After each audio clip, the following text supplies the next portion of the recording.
There is a strip of water so small, you can cross it in 20 minutes. Persia fought for it. Alexander died chasing it. Portugal burned cities to own it. 3,000 years of bloodshed for a stretch of water narrower than a city. The answer begins not with oil, not with war, but a catastrophe 10,000 years ago. A catastrophe so total, it erased an entire world, and no one even remembers it happened. People lived here, built cities here, and then the sea swallowed them whole. What they left behind became the foundation of the ancient world's greatest trade route. To understand the Strait of Hormuz, we must go back 10,000 years back. Using advanced AI, we transformed ancient ruins and lost records into vivid cinematic scenes. We will walk through every era of Hormuz, from a drowned valley to a golden empire. You will not just hear this story, you will see it. Let's begin at the beginning. Where barren desert meets ancient water today, 10,000 years ago, life flourished here. 10,000 years ago, this strait did not exist. But what replaced it changed everything. The Persian Gulf was dry land, a vast, fertile valley where ancient people built their lives. Archaeologists call this the Gulf Oasis, yet almost no history book ever mentions it. Humans had lived in this valley for thousands of years, hunting, fishing, building communities.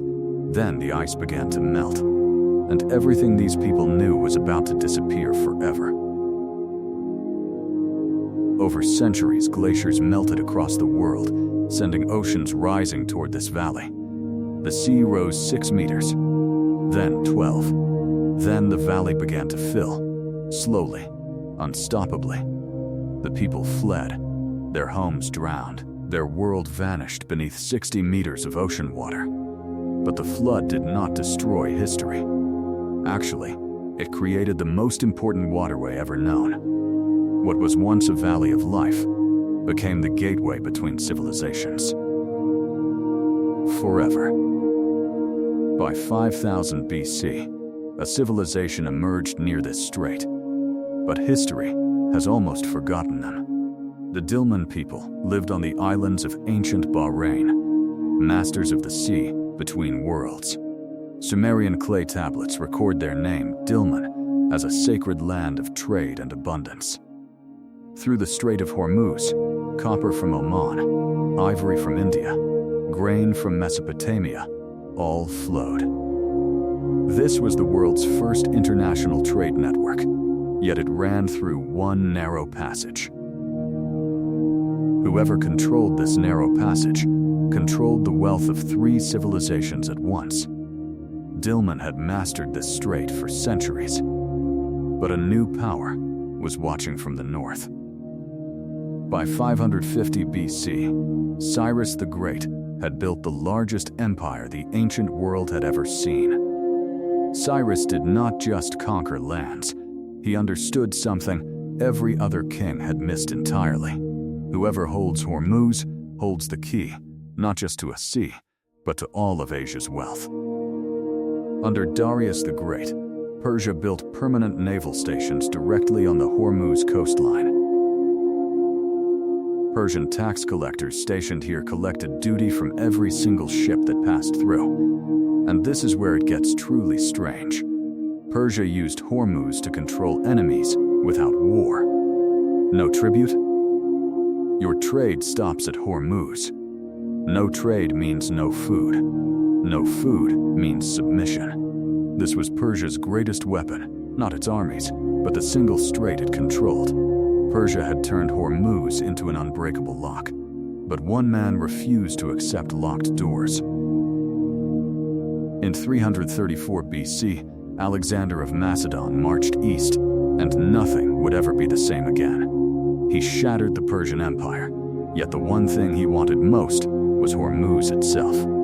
Alexander sent his admiral Nearchus with a fleet to chart every inch of the Hormuz coastline. Nearchus wrote detailed records, the first complete description of Hormuz in all of history. But this is the mistake that would haunt Alexander. He never lived to use what Nearchus found. Alexander died at 32, and his empire collapsed before Hormuz could be fully secured. Most historians stop here, but what they miss changes everything about Hormuz forever. With no empire controlling Hormuz, a new power rose from Persia's ruins, stronger than before. The Parthians held Hormuz for centuries, but they could not have imagined what was coming next. In 224 AD, the Sassanid Persians rose, and they transformed Hormuz into something never seen before. They built a city directly on the strait and named it Harmozia. The city of Hormuz was born. Harmozia was no simple port. The Sassanids designed it as the commercial heart of all Asia. The Silk Road came here by sea. Every luxury the ancient world desired passed through Harmozia. Sassanid records show Harmozia collected more annual tax than any other city in the empire. The one weakness nobody saw coming, Harmozia's wealth, made it the most coveted target on earth. Every empire from China to Rome knew one truth: control Harmozia, and you control the world's wealth. The Sassanid Empire ruled Hormuz for 4 centuries, until the desert itself came alive against them. In 636 AD, Arab Muslim armies swept north from the Arabian Peninsula, unstoppable and absolute. The Sassanid Empire fell within a decade. When you understand this speed, everything makes sense. The Arab commanders immediately understood what the Persians had built.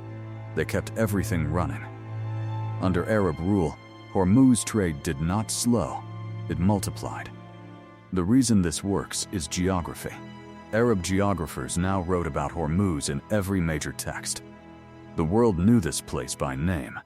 By 1000 AD, Hormuz had moved from mainland to island, and the transformation was staggering. The kingdom of Hormuz was now independent, its own ruler, its own navy, its own laws entirely. Once you see what Hormuz Island traded, you understand why every empire needed to control it.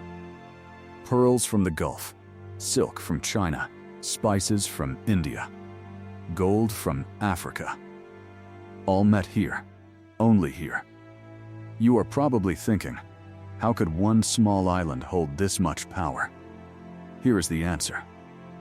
Every ship entering the Persian Gulf passed within arrow range of Hormuz Island. Every single one. The king of Hormuz charged every captain a toll. Refuse, and your ship never left the strait. Arab traveler Ibn Battuta visited Hormuz Island and called it the most remarkable city he had seen. He wrote, "Merchants here are wealthier than the kings of most countries he had visited before." And here is the part that will surprise you most. Hormuz had no farmland, no rivers, no forests. Everything, every drop of water, every grain of food had to be sailed in from the mainland. The question on your mind is the same historians debate. How did this barren island become so powerful? The answer: pure location. Every ship in the ancient world had no choice but to pass Hormuz Island. For 500 years, Hormuz Island was the wealthiest and most connected place on Earth. Hormuz Island had survived every storm history sent. But history had never sent anything like this. In 1498, Vasco da Gama found the sea route to India and changed everything for Hormuz forever. Portugal realized, if they controlled Hormuz, they controlled all trade between Europe and Asia. They sent Alfonso de Albuquerque, the most ruthless admiral in Portuguese history, to take it. In 1507, Albuquerque arrived at Hormuz Island with 6 warships and one devastating demand: surrender.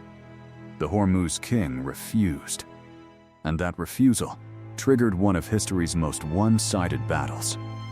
Albuquerque opened fire. 20 cannons against a city that had never once faced cannon fire before. The city that had never fallen fell within hours. The golden age of Hormuz ended in cannon smoke. Albuquerque stood on Hormuz Island's highest point and looked at everything his cannons had ended. In one morning, 500 years of Islamic trade dominance at Hormuz had been permanently broken. Albuquerque immediately built a Portuguese fortress right on top of the island's former trading heart. Portugal now controlled the world's most important choke point, and they knew exactly what they had. Every ship, every cargo, every merchant now paid Portugal, or did not pass through Hormuz at all. Historians call this the Hormuz pivot, the moment the ancient world's trade system was permanently broken. Once you understand the Hormuz pivot, you understand why the modern world looks the way it does. The strait that swallowed a civilization became the strait that connected all civilizations, forever. From a drowned valley to a golden island, Hormuz lived 10,000 years of impossible history. Ice Age floods created it, ancient traders discovered it, empires fought and died to control it. Every civilization that touched this strait left something of itself here, forever embedded in the water. The Hormuz pivot was not just a conquest. When you understand it, it was the end of the ancient world. If you are wondering why this matters, here is why.